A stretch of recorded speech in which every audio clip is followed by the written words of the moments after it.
Estamos de volta ao Estúdio 360. Dá uma olhada nessa história. Golpes usando o INSS estão ficando cada vez mais comuns. Dessa vez, existem golpistas se passando por advogados que ficam na porta do Instituto para captar clientes e cobrar por serviços que muitas vezes poderiam ser feitos de graça pelo próprio segurado. No Código de Ética é expressamente proibido que advogados abordem pessoas na rua oferecendo serviços. Para explicar melhor sobre como você ou seus pais, avós podem se proteger desses golpistas, nós conversamos agora com o presidente da OAB na Serra, Ítalo Escaramuça. Muito bem-vindo, doutor. Obrigada pela presença. Boa tarde, eu que agradeço. Eu queria que o senhor explicasse como funciona esse golpe. Por que é golpe? Não tem jeito da gente definir de outra forma. Na verdade, tem situações em que são golpe e outras que a gente observa realmente uma infração ética do profissional que se vale de terceiros para captar esses clientes na porta do INSS, né? O advogado não pode fazer isso. A advocacia não é uma prática mercantilista, né? O serviço advocatício não pode ser oferecido e ofertado ao cidadão dessa forma. Então, toda vez que você se vale de um terceiro para fazer essas captações, muitas das vezes prometendo coisas que não faz o menor sentido, às vezes serviços desnecessários, né? Você veja o BCP Loas, que é algo que você pode requerer administrativamente de forma online, sem maiores complicações. Tem pessoas que vendem isso como um serviço jurídico, né, e cobram, às vezes, valores absurdos, de 30%, 40% do valor que o beneficiário vai receber ao longo de um ano ou dois. Então, para a gente entender, são duas coisas. Uma são pessoas que se passam por advogados e aplicam golpes. Isso. Outra são advogados mesmo que contratam algumas pessoas para ficar lá distribuindo panfletos e que também não pode. Que também não errado. Pode. Então, o segurado ele tem que ficar atento. A dica que a gente dá é não aceitar esse tipo de abordagem na frente do INSS. Nós tivemos, há coisa de um ano e pouco atrás, uma denúncia séria de vazamento de dados, né? Aí não se sabe ainda, isso está sendo apurado. Como pessoas têm acesso às informações sigilosas dos segurados, como CNPJ, CPF, telefone, endereço, e fazem esse tipo de abordagem, até por telefone mesmo, ligando e abordando na porta de casa.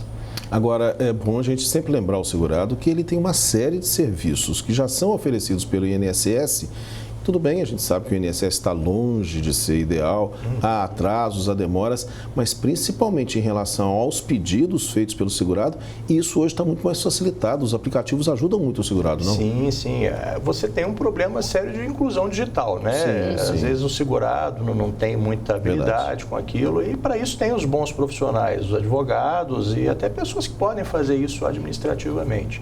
Então, busque primeiro a ajuda de alguém em casa, né, que tenha mais facilidade, e, havendo realmente uma necessidade da intervenção de um profissional do direito, procure. Mas procure se informar, ligue para a ordem, veja se essa pessoa está regular, se ela realmente é inscrita, se não pende, né, contra ele qualquer tipo de suspensão ou coisas desse tipo. Na Serra, isso tem sido muito comum, doutor, o senhor que é presidente da OAB lá? A nossa Comissão de Direito Previdenciário e a de Fiscalização e Propaganda tem atuado de maneira bem sistemática. Inclusive, essa semana reinicia um processo de fazer essa identificação nas portas do INSS, de fiscalizar com mais vigor e levando ao cidadão realmente condições de fazerem essa aferição. Mas a má-fé é muito grande. Você vê que tem situações onde eles se associam com políticos e empresas, associações de classe, por exemplo, nos bairros, e vão para lá fazer palestras, pseudo-palestras, né? Usam aquilo ali como um pano de fundo e dali já sai com procuração assinada, contratos. Quando você vai observar, inclusive, cobrando honorários fora daquilo que a ordem entende ser o correto e o justo. Agora, o senhor estava relatando um outro problema também que está acontecendo lá na Serra, pelo fato de a cidade ter entrado naquela relação de municípios que estão sendo beneficiados, não sei se a palavra exata é beneficiados, mas recompensados por aquilo que aconteceu com a Samarco em Mariana. Queria que o senhor relatasse o que está ocorrendo lá. As pessoas estão também fazendo algo que vai contra a lei, contra a ética, né? Exatamente. A Serra foi incluída, né, recentemente, as pessoas que efetivamente trabalhavam com pesca e que tinham uma ligação direta com essa atividade passam a ter direito a essa indenização que vai ser paga através de uma ação civil pública existente e valores já pré-determinados. para isso a pessoa precisa se habilitar. É uma habilitação simples, é feita, obviamente, através de advogado e de algumas associações que a Justiça fiscaliza e promove a criação. Desde os primeiros momentos, a gente já tem verificado a atuação de alguns escritórios de fora, de alguns escritórios também daqui do Estado, que oferecem e cobram valores fora do razoável e muitas vezes atuam fora do que a ética profissional exige, fazendo esse tipo de captação, como eu falei, se reúne ali com associações de pescadores, associações de bairro, fazem uma espécie de palestra e ali fazem uma captação irregular. Então, a orientação é que é para essas pessoas não assinem nada, não deem procurações. Principalmente procurações em branco, contratos em branco. Elas devem procurar, sim, um advogado, mas um advogado de sua confiança, né? E, na dúvida, entre em contato lá com a subseção da Ordem na Serra, que nós estamos acompanhando de perto essa situação. Eu recebi uma mensagem aqui da Maria Cristina no WhatsApp aqui da TV. Ela perguntou o seguinte: recebi uma ligação, a pessoa se dizendo ser do INSS, ela falou toda a minha documentação. Como pode isso? Desliguei na hora e fiquei preocupada.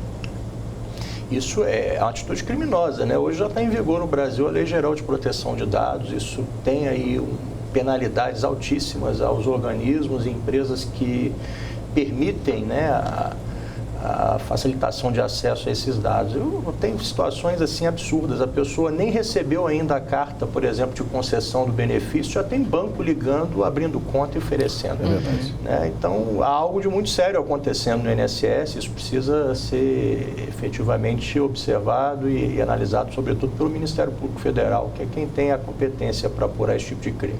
Tem algum telefone da OAB para onde as pessoas possam ligar para se informar a respeito dessas questões todas? A 17ª subseção, que é como conhecida, as pessoas podem acessar facilmente pelas redes sociais, Instagram, o Facebook e o próprio site. É só buscar lá, 17 subsecção, ou então OAB Serra, facilmente vai ser encontrado. OAB Serra. Tá OAB certo. Serra. Muito obrigada, viu, doutor? Eu que agradeço a vocês.